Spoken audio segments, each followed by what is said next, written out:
जय भीम, नमो बुद्धाय। आज हम उत्तर प्रदेश में हैं। मेरे साथ भारत के एक बहुत जाने माने बौद्ध भिक्षु है जो आंदोलनकारी है, बनते सुमित रतन जी। आज महाराष्ट्र से मुझे कई सारे मैसेज आ रहे हैं। हमारे कई सारे बुद्धिजीवी लोग ये बता रहे हैं कि बौद्धों में एक संभ्रम निर्माण किया जा रहा है कि आने वाली जनगणना में हमें रिलीजन में, धर्म के कॉलम में बौद्ध लिखना है। उसके बाद अनुसूचित जाति की जो हमारी जातियां हैं, जैसे महाराष्ट्र का महार, मातंग, चमार, ढोर और भारत के अलग अलग क्षेत्रों में, राज्यों में रहने वाली अनुसूचित जातियों को ये बताया जा रहा है कि बौद्ध लिखने के बाद अपनी जाति ज़रूर मेंशन करवानी है। ये एक तरह का माहौल, एक तरह का संभ्रम पूरे देश भर में बनाया जा रहा है। तो मैं बौद्ध भिक्षु बनते सुमित रतन जी, जो बाबा साहब ने धम्म दिया है सोशल और मॉरल टीचिंग्स के ऊपर, उसके ऊपर काम करते हैं। हम बनते जी से पूछना चाहते हैं कि बनते जी, आप समाज को बताएं कि आने वाली जनगणना में क्या हमको जाति लिखना उचित होगा या बौद्धों को जाति लिखनी चाहिए। तो हम बनते जी से जानते हैं कि क्या करना चाहिए समाज के लोगों को। सम्मानित मुल्क के मालिक को मैं बौद्ध भिक्षु सुमित रतन स्पष्ट कर देना चाहता हूँ कि जो भारत में जनगणना कराई जा रही है और जिस तरह से अफवाह और प्रयास किया जा रहा है कुछ चतुर लोगों के द्वारा कि बौद्ध लिखें लेकिन अपनी जाति भी लिखें, ये भी अघोषित ब्राह्मणवाद है। तथागत भगवान बुद्ध के धम्म में कोई जाति नहीं होती है और मैंने कई बौद्ध देशों की यात्रा की है। मुझे किसी भी बौद्ध धर्म में किसी भी तरह की कभी कोई जाति नहीं मिली।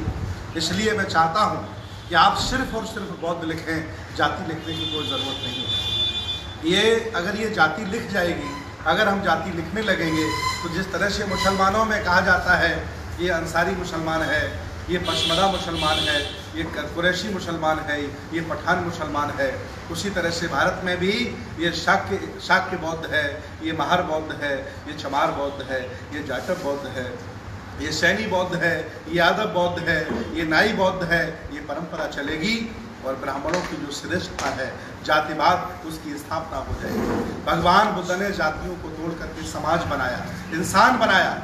हम पुरजोर अपील करते हैं आपसे कि सिर्फ और सिर्फ बौद्ध लिखिए। बौद्ध धर्म में कोई जाति नहीं होती है। जाति बौद्ध धर्म में नहीं, ब्राह्मण धर्म में होती है। हिंदू जाति मानते हैं, ऊंच नीच मानते हैं, बौद्ध धर्म में कोई ऐसा नहीं है। इसलिए जाति लिखने की कोई ज़रूरत नहीं, सिर्फ और सिर्फ बौद्ध लिखिए। और जाति की जहाँ कॉलम हो उसमें भी बौद्ध लिख दीजिए। आप जाति नहीं लिखना, जिक्र नहीं करना है।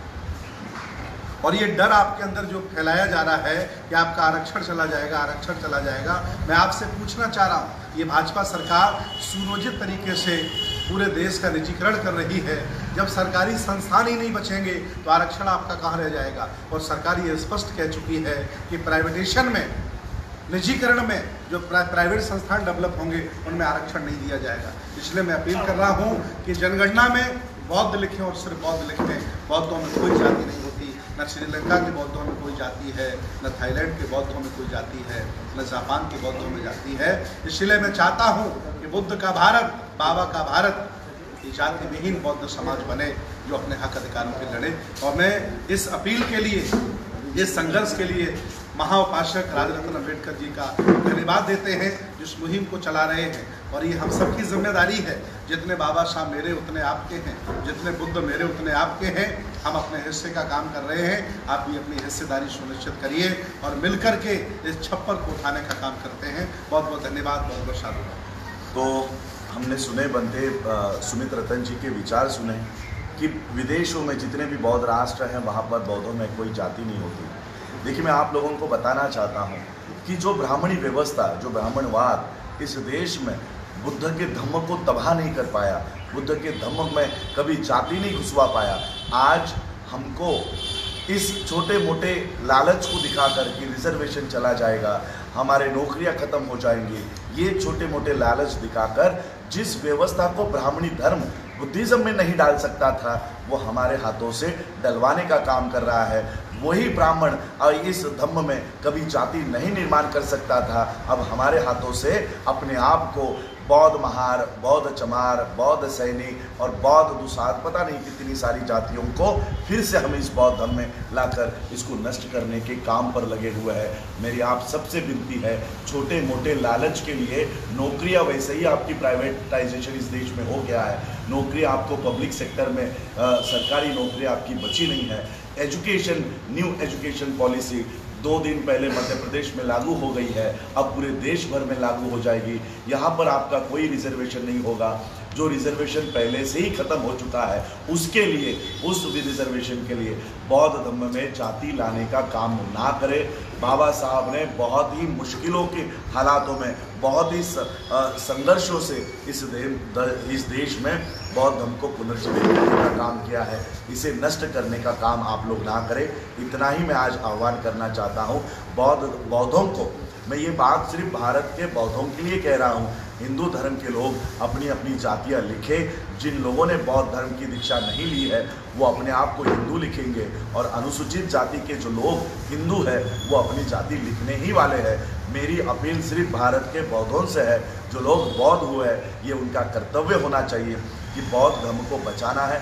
उसके बाद धम्म के कॉलम में जो 2 कॉलम्स ऐड किए गए हैं कि whether you belong to SC और नॉट, आप लोग अनुसूचित जाति के हैं या नहीं, इस सवाल का जवाब देने में हमें कोई दिक्कत नहीं है। लेकिन ये सवाल का जवाब देने के बाद अगर आप हाँ में जवाब देते हो तो आपको जाति लिखनी अनिवार्य होगी कि उस अनुसूचित जाति में आपकी जात क्या है। ऊपर के कॉलम में बौद्ध लिखोगे, नीचे के कॉलम में चमार लिखोगे, आपकी आइडेंटिटी इस देश में बौद्ध चमार हो जाएगी, बौद्ध पासी हो जाएगी, बौद्ध नाई हो जाएगी, बौद्ध महार हो जाएगी। और यही व्यवस्था ब्राह्मणी धर्म फिर से भारत के बौद्धों के हाथों में शामिल कर देगी और बौद्ध धर्म को नष्ट करने का काम करेगी।